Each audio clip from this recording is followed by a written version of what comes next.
administration is sending signals it may leave cusma, but it is not clear if that is a sincere threat or a negotiating tactic. The North American Free Trade Agreement comes up for review in 2026, and Prime Minister Mark Carney says the U.S. president has never told him he wants to rip up the deal. The CBC's Darren Major has more. We talked about the process for reviewing, renegotiating cusma. We talked about potential timelines, so that we didn't settle on specific timelines for that. Prime Minister Mark Carney met with his U.S. and Mexican counterparts on the sidelines of the FIFA World Cup draw earlier this month. Carney said much of their private deliberations laid out the groundwork for the upcoming cusma review. Just days after that meeting, U.S. Trade Representative Jameson Greer suggested it's possible Trump could tear up the agreement during the coming negotiations. Could it be exited? Yeah, it could be exited. Could it be revised? Yes. Could it be renegotiated? Yes. And all of those things are on the table. Greer tabled a report to Congress just yesterday that said Trump will only commit to keeping cusma if changes are made. But Carney says that the president hasn't given him any indication that he's interested in leaving the deal. Rather, the Prime Minister says, Trump is looking for adjustments to the trade pact.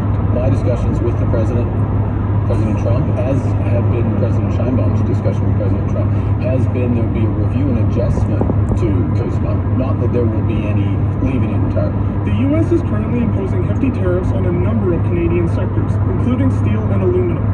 Carney says addressing those levies will need to be part of the cusma negotiations in the new year. Darren Major, CBC News, Ottawa. The ongoing trade dispute is forcing Canadian companies to find new markets at home and overseas. Some food producers in New Brunswick say it is something they should have done years ago. As Mark Leger reports, the threat of tariffs has been a wake-up call. We can make up to 85 million donuts a year now, which is remarkable if you think about the fact that Ingrid Dunster started making donuts 6 at a time in a cast iron pot. Claire Hislop owns Mrs. Dunster's, a bakery business started by a woman in her kitchen in the rural town of Sussex. It now employs more than 200 people and recently made a $3 million investment to grow sales in the U.S. The company hasn't yet faced any tariffs, but the threat forced Hislop to look for new markets. With the emphasis on buying Canadian products, come January they'll have a coast-to-coast presence in No Frills and Costco stores.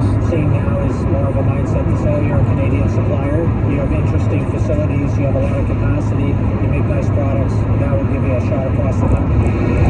Barber's is a tea and peanut butter producer up the street from Mrs. Dunster's. Company President Jeff Rose says they hired salespeople in Ontario and Quebec in response to the tariff threat, and also started exploring new markets in countries like China. I was at a trade show, and the lineup was 30 feet for 4 days, with people excited to try our Fatso brand peanut butter. Barber still sees growth opportunities in the U.S., a focus for growth in the last decade. But Rose says we'll focus more on other countries with an appetite for their peanut butter. Mark Legier, CBC News, Sussex, New Brunswick. The United States says it will sell a massive package of weapons to Taiwan. The arms are worth more than $10 billion, and they include military software, medium-range missiles, howitzers, and drones. The State Department says this sale is in the United States' economic and security interests, but China is slamming the move. A spokesperson for China's foreign ministry says this sale undermines national security and sends the wrong message to pro-independence forces. Beijing has become increasingly aggressive towards Taiwan, insisting it must reunify with the mainland. The European Union has committed to finance Ukraine's war efforts over the next 2 years, and this morning in Brussels, it's debating how the majority of member states support using frozen Russian assets to provide a loan to Kiev. But there are some detractors. Priscilla Manson has more on that. We are going to have a very intense meeting today. A blunt assessment from Kaya Kallas, the European Union's foreign policy chief. Leaders have a choice today: borrow against their own budget to keep Ukraine afloat, or use some of the Russian frozen assets held mostly in Belgium. Belgium has fought against the idea, fearing legal liabilities and Russian retaliation. Viktor Orban is the Prime Minister of Hungary and an ally of Russian President Vladimir Putin. I would not like to see a European Union which is in war. To give money means war. The issue renegotiation of what the EU calls the repatriation loans runs the risk of fracturing the unity among the bloc of nations, not only in the eyes of Russia, but the US. President Donald Trump has been very critical of Europe recently and its ability to defend its own territory. The EU's foreign policy chief is calling for a united front for Ukraine's sake and Europe's. Putin is banking on us to fail. Leaders have pledged to share any legal liabilities from using the Russian frozen assets. European Commission President Ursula von der Leyen still acknowledges it will be a tough day. Most important part is that at the end of the day, we have secured the funding for Ukraine. Ukrainian President Volodymyr Zelensky says the decision by EU leaders must make Russia feel like its desire to continue the war next year is pointless, that Ukraine has the full backing of Europe. Crystal Demansing, CBC News, London. Australia plans to introduce wide-ranging reforms on hate speech. Prime Minister Anthony Albanese says the new legislation will make it easier to charge people promoting hate speech and violence and will target organizations and leaders that engage in that kind of activity. On Sunday, 15 people were gunned down at a Hanukkah celebration on Bondi Beach in Sydney. Albanese has been under pressure to address fears of rising anti-Semitism in his country. What we need to do is to move forward. We are taking action. We have taken action. We'll continue to do more. And today as well won't be the end. A 24-year-old man is charged with 15 counts of murder in connection with the shooting. The man's father, also an alleged gunman, was killed by police. Officers say the attack was inspired by ISIS. The federal and Ontario governments are expected to sign a deal today. It will reduce the regulatory burden on large projects, including the road to the Ring of Fire. Ontario Finance Minister Peter Bethan-Falvey says both governments want to get things done faster. This is an opportunity right now to work together, to get faster permitting, to get through the red tape, to get to the yes or no for capital, to have certainty, to be going forward with multi-year plans. The Canadian press is reporting Ottawa has agreed to eliminate work that duplicates impact assessments for large projects. That could be the final piece needed to begin building 3 roads to the mineral-rich Ring of Fire next year.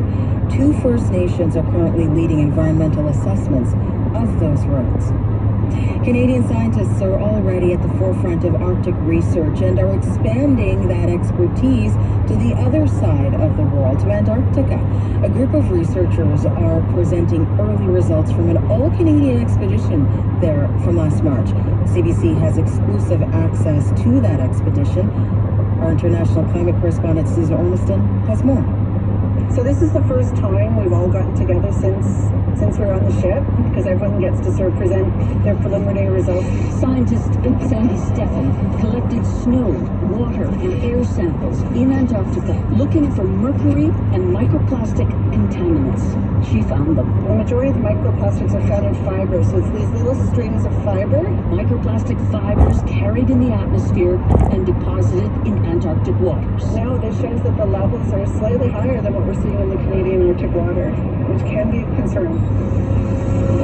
Another scientist, Alex Normando, and a team pulled up cores of sediment, a meter long from the Southern Ocean floor.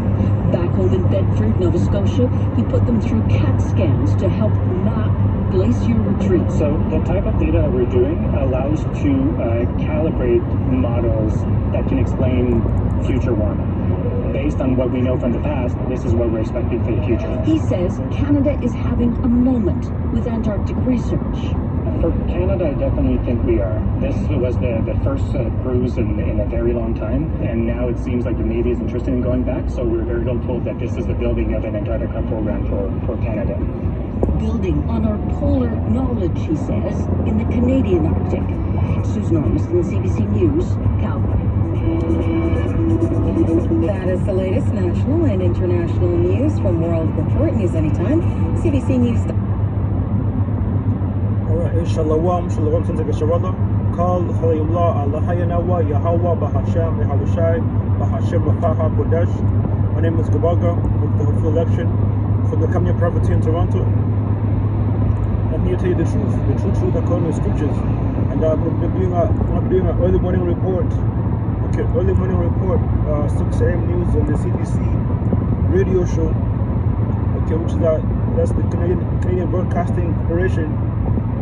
All right, radio. They have like the news hour, or the hour, you know, and since I've been inspired to since I have my early morning days, the spirit allowed me to basically see if I could kind of do a series going to the news, 6 a.m. news, right? And as you just heard, there's a lot happening, and all these are telltale signs, to basically to really point towards, the wicked, all right? The wicked man, Mr. Edom, Soccer White man, all right? Everything's coming out, really what it is like day by day, as the day goes by, this man is being exposed, okay, by the things that he's doing, okay, and ultimately, by, the headlines, and this man always been in the news, and from what we just heard today, most of it had to do with with business dealings and traffic, all right, trade between different countries, trade between nations, and specifically America. Okay, you heard about how America trying to basically rearrange the cusma deal, which the cusma, that's the Canadian, US, Mexico deal, trade deal, all right. So basically, Trump has been doing this, all these other countries basically trying to rearrange the trade, the commerce, which we know all this is going to lead towards, the whole New World Order. Okay, ultimately, the upheaval of the whole economic system, right? But going to, the trade, America does trade, with all these countries.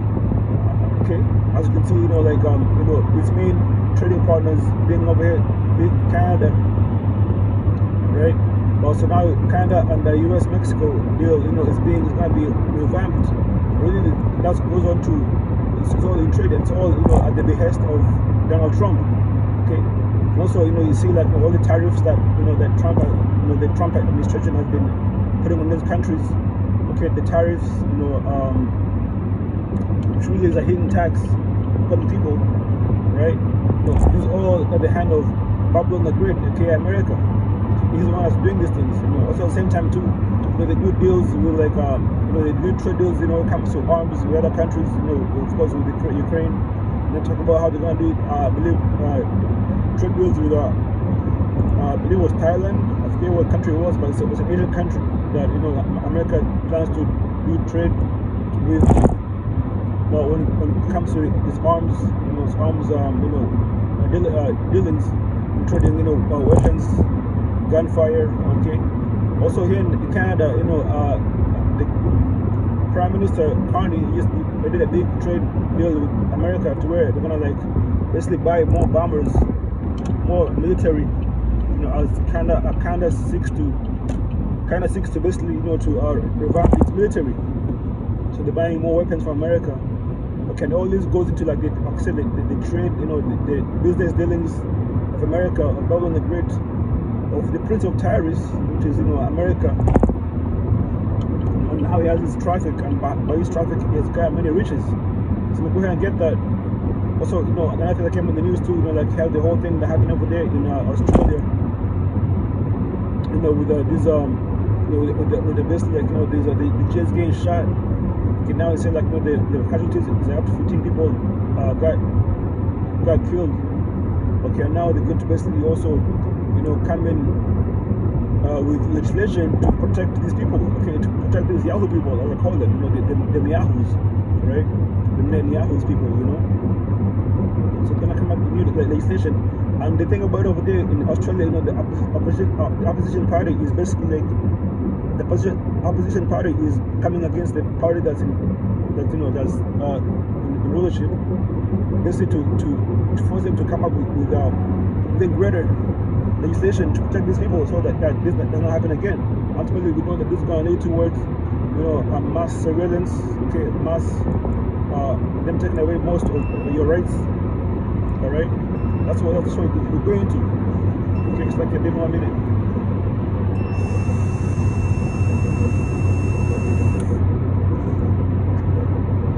So let me go and get his scriptures. The word of the Lord came again unto me, saying, Son of man. Ezekiel 28 verse 1. Tyrus. Thus saith the Lord God, because thine heart is lifted up, and thou hast said, I am a God, I sit in the seat of God, in the midst of the seas, yet thou art a man, and not God, though thou set thine heart as the heart of God. Yeah, say it means the seas. Okay, the seas represents the people. The seas represent, the masses, the people, the languages, kings and tongues, basically like, the people of the world. And America is the one that's been able to do these things. Okay, put traffic, put tariffs on countries. Okay, put embargoes on countries to where they can't barely trade. And even America went as far as basically trying to seize the whole Venezuela's oil.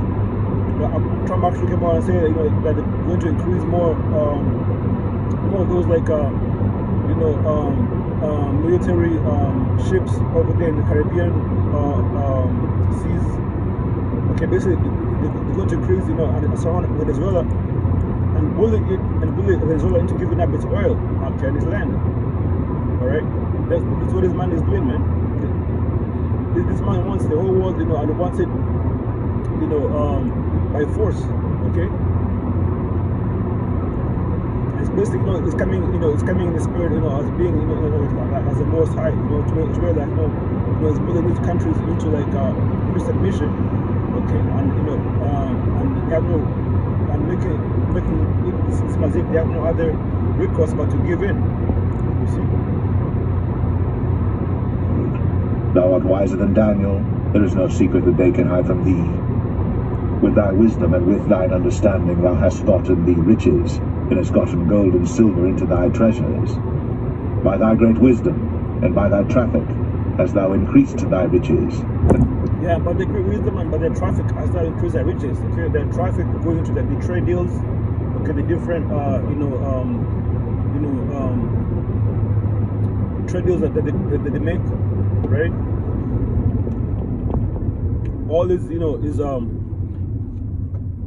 this basically has been, done by the wisdom of these Edomites, man. Okay, by the legislation that they come up with. Okay, by ultimately, having, the finance of the earth, right? So therefore, they're able to dictate trade deals and and make up these these deals where it benefits them the most. You see. Because of thy riches. Therefore thus saith the Lord God, because thou hast set thine heart as the heart of God, behold, therefore I will bring strangers upon thee, the terrible of the nations, and they shall draw their swords against the beauty of thy wisdom, and they shall defile thy brightness. Yeah, that's right. Tell you in scriptures, pride goeth before destruction. All right, so America, in its pride, and its loftiness, okay, basically, he's drunk in power. Okay, and ultimately, to where it's bullying these other countries, okay, and ultimately taking away the right from the poor, right? The right of my people. You see what over there in Venezuela, they have the oil is their right. Okay, the oil, and the resources is their right. But America comes in and tries to bully them, okay, because he has a military backing, he has a power, all right, and through his shrewdness, okay, and harsh business,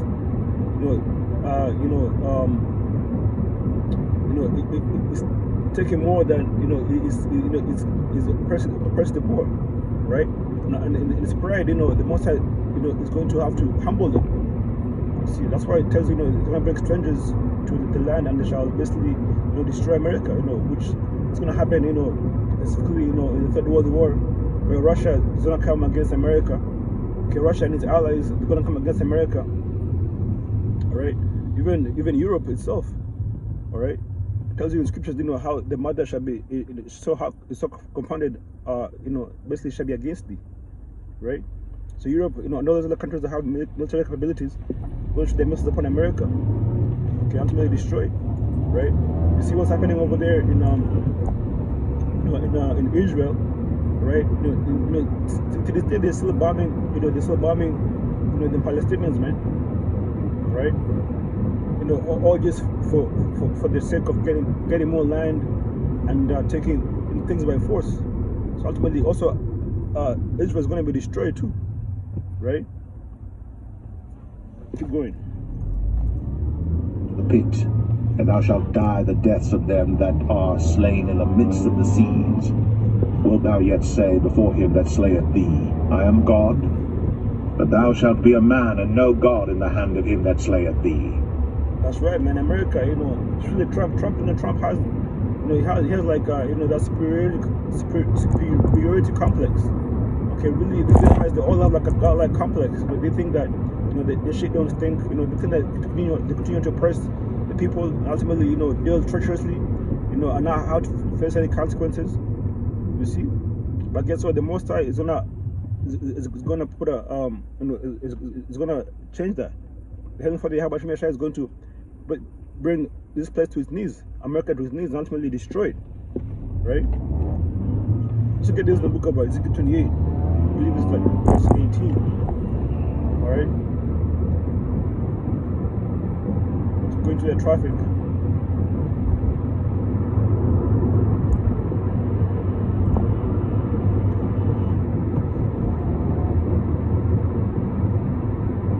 It's the book of Ezekiel 28, starting from verse 18. Ezekiel 28.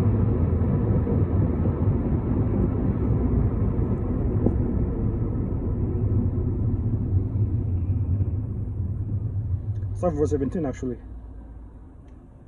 Thy heart was lifted up because of thy beauty. Thou hast corrupted thy wisdom by reason of thy brightness. I will cast thee to the ground. I will lay thee before kings, that they may behold thee.